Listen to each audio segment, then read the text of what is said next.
Miller of The Athletic, who broke the big news yesterday on Miles Brennan injury, clearing up some of the confusion surrounding it. Brody, what's up, dude? How you doing? I'm doing well. Thanks for having me, man. How are you?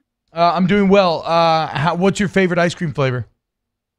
So my favorite ice cream flavor is usually something kind of like peanut buttery, like a chocolate peanut butter. But I respect your take completely. I think a well-executed, like a genuinely good vanilla is one of the greatest things on earth. The problem is I'd say like 80% of vanillas are like pretty bad and basic and whatever. But like a good vanilla, like a good place can be a game changer. Yeah. You are correct. And it's the best way to judge an ice cream place before venturing out. If you can't get the base vanilla right, why should I trust you with a peanut butter chocolate swirl, right? I mean, if you can't do the little things.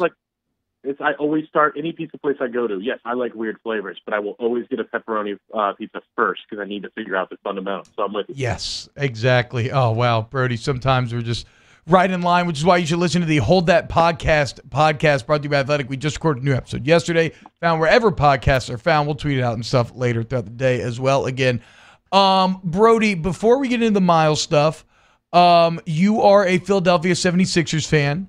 You know what it is like to enjoy a team when there may not be a lot of hope on the horizon. Can you give any kind of advice or maybe educate some of these LSU fans about how you approach a season like this?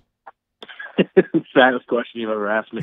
Yeah, I think, the key in a season like this, when, and we talked about this on the show yesterday, I mean, they're not going to go 8-2. They're not going to. I mean, I would be quite surprised if they won the SEC and all that. So at this point, your standards just have to change, and it's not about win-loss record. I think it has to be about, you're watching the young players. You're watching Miles Brennan to see if he's going to be better in 2021. You're watching Elias Ricks or Keyshawn Boutte. You're focusing on the little things and just trying to see like which pieces are a part of the future, which guys can I be excited about, and also, is the offensive scheme working? Is the defensive scheme working? It's more about seeing if the future's good than it is just about like, hey, did we win or lose? I think it's my sad way of looking at sports sometimes.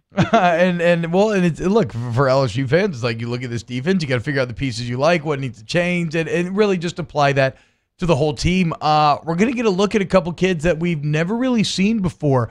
Me and Jordy talked about this. I want to see where your head's at. We felt like during the summer, everything we heard about the backup was probably Max Johnson, but that lately it seems like TJ Finley's really been coming on. It's more than just lip service.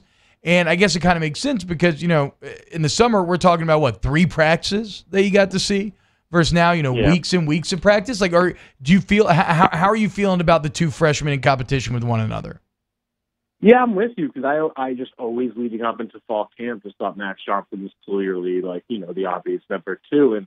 And yeah, everything I've heard so far pretty much backs up with what Ed Orgeron has said is that, it seems like both guys have actually looked really solid. I've talked to people in the program who were they're like, hey, I'm not just saying this, they looked good. And there's even and this is not like I don't want anyone to take this the wrong way, but there's almost like a debate of like, well, at what point is it worth, these guys, if they look decent enough, playing them over, putting Miles Brennan in a situation where he's just like not 100% hurting himself. I think that's something you have to wrestle with. I mean, if you ask me my personal guess, I still think Max Johnson might have a slight edge, partially because he gives a dual threat dynamic and things like that. He can kind of keep the defense on its toes a little bit more, while Finley's he's another Miles in the sense that he's a big arm pocket guy, but that's not a firm prediction or anything like that. I genuinely do think it's a battle. Yeah, and it sounds like when we talked to him this morning, Brody, he once again kind of reiterated that he would expect both to play. So to me, I feel like regardless of who may technically edge out in the battle, it does feel like they're close enough both with one another where they want to see who potentially will thrive during live reps. And I think it is important to note that maybe Johnson being more athletic does give him an edge here just because he could kind of create, like you said. Alex Anderson, I want to see how you respond to this in the chat, says, but shouldn't you get the cheese pizza first? That's fundamental. Pepperonis are just showboating. See, I see what he's saying, and I think that's a valid point, but I think how do I put this? A cheese pizza to me isn't really telling me everything about the pizza place. Yep. I mean, yes, it's still helpful. Like, it's still giving me a good sense. I'm not anti-cheese pizza, but a pepperoni is a little. First off, I'm getting a better sense of ingredients do they use. How do they distribute cheese to pepperoni ratio? Things like that. And yeah, and personally, I'll just say pepperoni's my favorite. So that's also like a biased part of the discussion. No, Brody, I think you hit the nail on the head. And I think you hit the logic behind showing me entirely what your pizza place could do. But pepperoni pizza is the vanilla ice cream of pizza. It's actually not cheese. I don't make the rules. I just enforce them. We're talking to Brody Miller, at Brody A. Miller on Twitter. He writes for The Athletic. And, Brody, you wrote the story yesterday about Miles and the ab muscle that burst like a steamed asparagus, I believe was the quote, which is wild. So let's start there. How did this all come about? In terms of how to Miles? Yeah, sorry. In terms of like learning this story and then getting the clarification on what happened with Miles. Yeah, because we were joking on the show yesterday that it's been kind of a wild injury to cover because we all cover injuries all the time, but this has been a weird one where there hasn't been many specifics, and it just kind of led to a lot of wild speculation. I think we all saw the rumors out there that it's like his hip is displaced and all these kind of things out there. And it was just kind of and obviously I talked to his father, who I think they were even trying to figure out for a little bit what was going on. But yeah, and his father just got, obviously Ed Ogeron said yesterday a significant lower body injury. And obviously Ed Ogeron is very forthcoming and very honest with the media about injuries, so credit to him for that. But even that kind of leaves a little bit of like, well, what could that mean? That could mean anything. So yeah, so it was a torn abdominal muscle kind of by his oblique, from what I understand. And he played. That's excruciating pain. Think about it. Every time you throw, every time you breathe or shout or call, you're using your ab muscles because your body's going up and down. He still threw for another 350 yards probably after that happened in the first quarter, including a 75-yard bomb to Terrace Marshall and that rope to Eric Gilbert. Some of those throws were pretty remarkable. Think about the rope to Torrey Carter that didn't get caught, right? Just right there, dropped in the bucket. Yeah, he was, from what I understand, the joke someone said was like adrenaline is a hell of a drug, and he was able to kind of, just get through that. But yeah, he's in a lot of pain. And, I think Miles Brennan, from everything I've learned about him, is the kind of guy who's like, I'm going to play, let's make it work. But it is more complicated than that because, yeah, you can play, you can withhold the pain, which I believe he can, but is your body really able to do everything you need to do? Or are you going to put yourself in more pain for the Auburn game, which is, obviously a bigger game and whatnot. So I think that's the part you really have to wrestle with, because he is something, no matter how you look at it, yes, he technically can play, but he's in a lot of pain. There's no doubt about it. Were you surprised to hear that Eric Gilbert and Terrace Marshall maybe wouldn't have been able to go last week? I was surprised by that. We did know that, Gilbert got hurt against Missouri, and it was something we had to follow. And it was kind of hard to get a vibe on that because he did come back into the game, but he clearly wasn't really himself. So that was one where I think we were all tied up on the Brennan news that we didn't really lock that part down. That was surprising to me. And you never know, you know what I mean? If that game was played Saturday, who knows? They might have actually gone, but not having the game makes it easier to say, well, they were hurt. But I was surprised in the answer to the question. It just drives home to me how kind of so cursed this LSU season's kind of been. It's like if anybody shows up as a bright spot, they get struck down. Like Derek Stingley. Literally the three bright spots in the entire roster all would not have played. And then Derek Stingley twists his ankle on a freaking down marker. It's just been a wild year.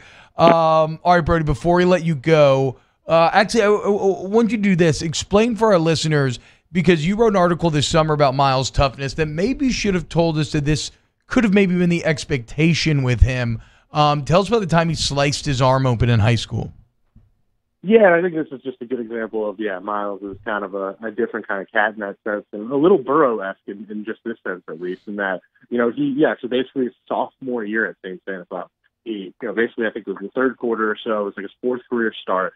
He gets tackled by a bunch of guys and completely tears his arm open, and it's like a 5 to 6 inch gash down his arm, which that's, it's like half your arm. But he didn't even realize it. He thought it was just sweat or something on his arm, and then he looked down and it's like, oh God, that's blood everywhere.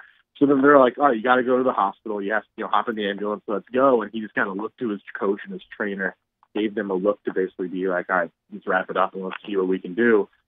So he basically, everyone was like, you're crazy. He takes this thing up and he could barely throw with it. But he threw 2 plays later, throws a touchdown pass. And then with 11 seconds left in the game, throws the game-winning touchdown pass while taking a hit. And the funny part of that is basically, he takes the hit to win the game, but on that hit basically just completely cut the gash back open, and it's like pouring blood. And he kind of, the line he said to me was, he was just kind of like, all right, I'm going to celebrate for a second, let's go to the hospital. And but the wild part of that is that, his dad kind of jokingly asked him this weekend, he was like, all right, how would you compare that arm situation to what's going on with your abdomen? And he basically said, like, that the high school story was a scratch compared to this in terms of the pain he was playing with. Yeah, I mean, it makes sense. You can hide something like a cut on your arm. You can't hide anything with the abs. It's literally like everything that you do. All right, Brody, last one. You can be quick. What do you think about this Saturday versus South Carolina?